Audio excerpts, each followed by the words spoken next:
Melbourne Cup Week. Fabulous fields, fabulous weather, and Roy Higgins, the biggest crowd for 27 years on Derby Day, almost 50,000 people. Great day, Keith. Great day's racing. Records going by the wayside out there on the track. And I think a record that I don't know, but I think it could be a record anyhow. Not one Victorian jockey rode a winner at the meeting. Yes, that's a good point. In fact, the scene started in race 1 when a Victorian horse won, but it was ridden by Sydney jockey Shane Dye. Over on the inside, Century Pike. Kenny Ladd now being bustled. Rory's Image pulled out deep and Superstructure behind him. He's had to give the favourite a crack with the whip. Manitou in front on the inside, Century Pike. Kenny Ladd a length away. He's now under pressure. Manitou and Century Pike now. Kenny Ladd coming at them and ducking in. It's now Kenny Ladd moving up to Manitou. He's got too much class, Kenny Ladd. Good galloper. And Kenny Ladd wins the money. 3/4 Manitou and nose third. Kenny Ladd, the 2's on favourite. Roy, very smart time and a very tradesman-like performance. You hit the nail on the head, Keith. He's a tradesman, he's a racehorse, and he is by far the best 2-year-old that has been on the scene so far in the short 2-year-old season. Race 2. 400 to go. Nosy Knight took the upper hand from Trey Risque. Afghan River went up on the outside after Nosy Knight. They've kicked away from the other Xanadu and Submariner from last. Nosy Knight in front down to the 200-metre mark. He pulls the whip. He's a half in front. Submariner's the danger out wide. He races up to Nosy Knight with Afghan Rebel. Submariner got his head in front. Afghan Rebel fighting back. Latest escalation, but Submariner the leader and Submariner wins. Second Afghan. That was the bookies' result of the day. Submariner started at 20-1. Nosy Knight, the unplaced favourite. Roy, a nice ride there from John Marshall. A well-judged Flemington ride, that one, Keith, and it was the start of to put 3 on in for Bart Cummings. Right, the Hilton on the Park Stakes was race 3. 100 to go. Gin Rhythm being tackled on the outside by Dancer's Choice. The other filly's gone up to Gin Rhythm, who's still just in front, then True Label, and Impressionism out in the middle, but it's Gin Rhythm in front down to the 150. Impressionism could be the danger, although Gin Rhythm's giving plenty. She's booted 2 in front. Oh, she might be home, this big filly. She's 2 in front of Impressionism, and then Sophia, but Gin Rhythm. Oh, good type. Gin Rhythm by a length on the line to Impressionism. Bart Cummings again, Gin Rhythm at 13-2. The rider this time, Jimmy Cassidy. And I think Brian Martin, our race call, hit the nail on the head. He said a nice filly. She's a very nice filly, this one, by the new season Siren Western Symphony, and there's a lot more wins coming up. Well, if she's a nice filly, the one you're about to see now is something super. Coming into the straight now, it's on the rail looking for a run. It's Tristan looming up to Hasty Departure. A Little Kiss got a run up on the fence and now hit the lead. A Little Kiss went through now to grab the lead from Tristan, then Ochiltree and La Tristia at the 200. Tristan coming at A Little Kiss there, stride for stride, with Tristan taking the lead. The grey filly now from A Little Kiss and La Tristia, but it's Tristan coming away. Good filly. Tristan a length to A Little Kiss, 2 away third. Yes, a good filly indeed. Tristan, the 6-4 favourite. She gave weight and a beating to her rivals. Maybe, Roy, she'll be an odds-on favourite in the Oaks on Thursday. You'd have to think so now, Keith. You know, the other good filly, she's gone by the wayside. Obviously, Courts are a very disappointing run. Jimmy Cassidy rode her beautifully. He didn't go looking for any shortcuts on her. He just rode that perfect race on a filly that he obviously thought had the edge on the others. And Mick Dittman on the second horse rode an absolute magnificent race, and unless something unforeseen goes wrong, what can beat her in the Oaks? Yes, I couldn't think of one. Well, the Derby, it was worth $750,000. It was won, of course, by Stylish Century, and the Sydney Colt missed the start. Let's have a look now at the entire running of the Hong Kong Bank Victoria Derby. The light is on and they're off and running in the Derby now, and out they come, and out in the middle here, jumping out quickly, is Samoff, and going fast is Counterfeit. Stargazer over on the inside from Connervilla. Dr. Grace at the winning post, and Counterfeit just has his nose in front of Stargazer. Zemoff went up third with Dr. Grace in middle, and Connervilla over nearer the inside going out of the straight. Let's have a look out very deep out of the straight here as Stylish Centuries going around the outside up to the about 5th. They're followed by Lord Chamberlain, Coyote God, Opalette, and further back in the field Procol Harum, El Bark. And down towards the tail now is Interstellar, and last of all Fire Zam. 2,000 to go. Counterfeit the leader in the Derby, a length and a half now to Zamoff second. Stargazer third, and Stylish Century 3 deep, and Connervilla going up with him. But the top one here, number 1, has gone to the front now. Stylish Century around the outside, and he moved to the lead by a length and a half to Counterfeit as they go up to the 1600. A half into the Bolter, Connervilla running third, and they're followed further back by Zamoff. Stargazer inside him, 2 lengths further back, Dr. Grace, a length and a half further back, Lord Chamberlain. On the outside of him is Procol Harum, a couple of lengths further back. Then came El Bark from Firezam. Over on the fence then Opalette from Kiowa God. And at the 1400 Interstellar starting to make a run. He's caught out 3 deep when they slow up in front. The Derby field goes to Chiquita Lodge at the halfway mark. 12.50 metres to go. Stylish Century a half in front of Connavilla. Counterfeit getting a lovely run, running third. A length into Zamoff, fourth, and fifth is Stargazer. A length into Procol Harum, followed by Dr. Grace. Firezam outside him from El Bark. Further back in the field, then Lord Chamberlain. Interstellar's got 2 behind him. Kiowa God and Opalette's last of all. 1,000 to go. And Moses gave the leader a bit more rein. Stylish Century, and he raced away. He's 3 lengths in front of in second place in Counterfeit. Connevilla's gone. Zamoff went up to third. Fourth, Stargazer. Then Procol Harum, a length and a half to Dr. Grace. 7 lengths from the lead. Interstellar and El Bark starting their run. They're taken wide from Lord Chamberlain. And then Firezam as they come to the bend. Homeward bound on the BRC Derby, and the leader on the turn is Stylish Century. A length and a half to Counterfeit.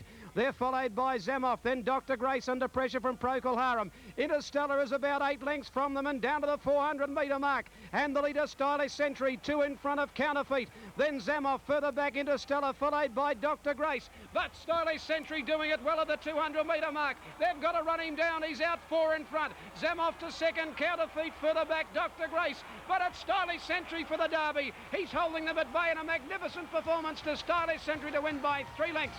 Zamoff is second, a length and a half to Dr. Grace third. Yes, Brian Martin's exciting call of an exciting race won by an exciting colt. Stylish Century, 11-4 favourite. Roy Higgins, he's going into the Cup now. Connections gambling, $37,500, trying to win $1 million. Well, I think a lot of us, not you, Keith, not you, but a lot of us did think that the 2,500 metres may have been beyond him. You look back now, you've got him running the 2,040 at Moonee Valley and the WS Cox Plate. He was beaten by the best weight for age horse in Australia on that occasion in Almirad. They beat the rest of the field by 5 lengths. Now, with Almirad out of the Cox Plate, you've got a 3-year-old winning the Cox Plate by 5 lengths. OK, he's proven to us now that he can run the 2,400 metres. We know that, but can he run 3,200? Can he run the 3.2? Know. One little thing I picked up watching the race there, and it also happened at Breakfast with the Stars when working on the course proper. Stylish Century's got that bit of a habit at the 800-metre mark where he goes off the track back to his stables. He wanted to get out. He wanted to get off. If he's starting to get a bit tired around there in the Melbourne Cup, he may throw the race away there. You should have been a politician. You answered every question but the one I asked you. Let's have a look now at the McKinnon Stakes. Watch for the courage of Horlicks. Watch for the performance of Empire Rose, and maybe you'll see Naziri tailed off.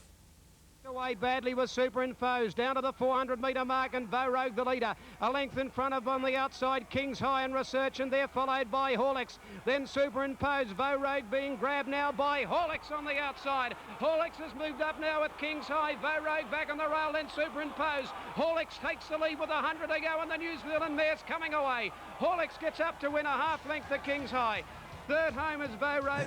Horlicks 9-2. Empire Rose, the unplaced favourite. On that performance, Roy, can she win back-to-back Melbourne Cups? I feel she can, Keith, really.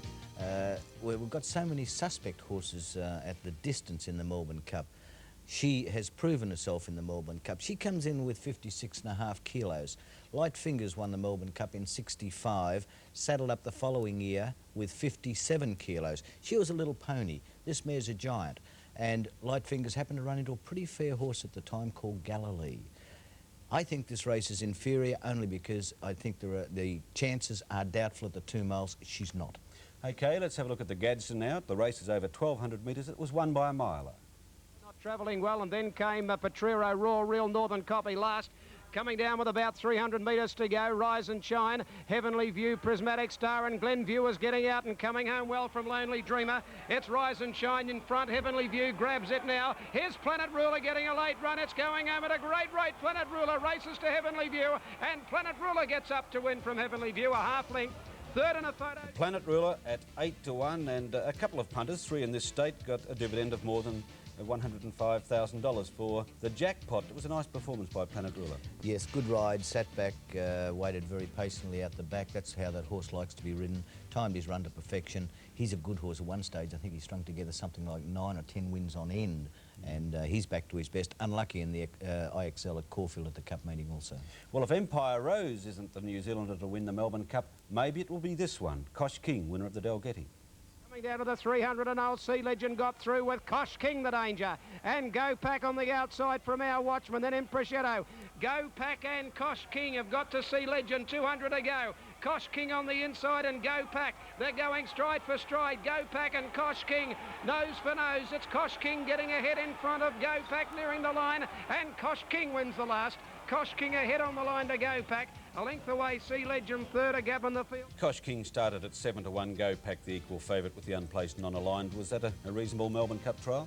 Oh, it was a magnificent ride on the winner. Kosh King saved every inch of ground. Sea Legend was there. He plugged away. It's hard to put him in the same class as Empire Rose, Keith. OK, thanks, Higgs. Let's have a look now at results yesterday in Melbourne. Firstly, the extra double, 10 and 1, paid $42.05. The daily double, 1 and 3, $20.25 the divvy. The quadrella, $279.30. The numbers there, 1, 1, 8 and 3. And the quad extra, 1, 11, 3 and 1. The dividend, $1,159.15. Roy and I are wearing the anti-cancer badges. You can buy yours at TAB agencies on Cup Day or at the track. Please support this wonderful course. Outside, Hyperno and Salamander going stride for stride from Red Nose. Salamander ahead in front. Hyperno's grabbing him. They go to the post together. Hyperno, if anything's one at a nose to Salamander.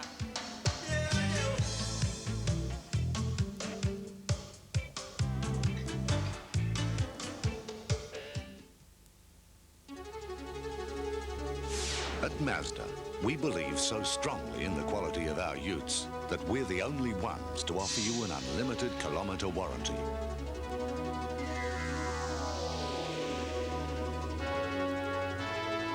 So you can treat them like dirt for 12 months and still remain fully covered. You'll get more from Mazda. You drive a BM, they reckon you're a millionaire. Sure, I want the best, the right parts. But I'm no mug, and I'll let them know. You might as well. I want a big, reliable outfit so that if the muffler falls off while we're touring Tassie, I can get it fixed. That's what I want. You might as well. Technical talk. This time, I'm going to ask to be shown what I'm paying for. You might as well. You might as well have the best. You could say I'm Australia's expert at taking things easy. That's why when it comes to mowing, I recommend a Rover. I want just 3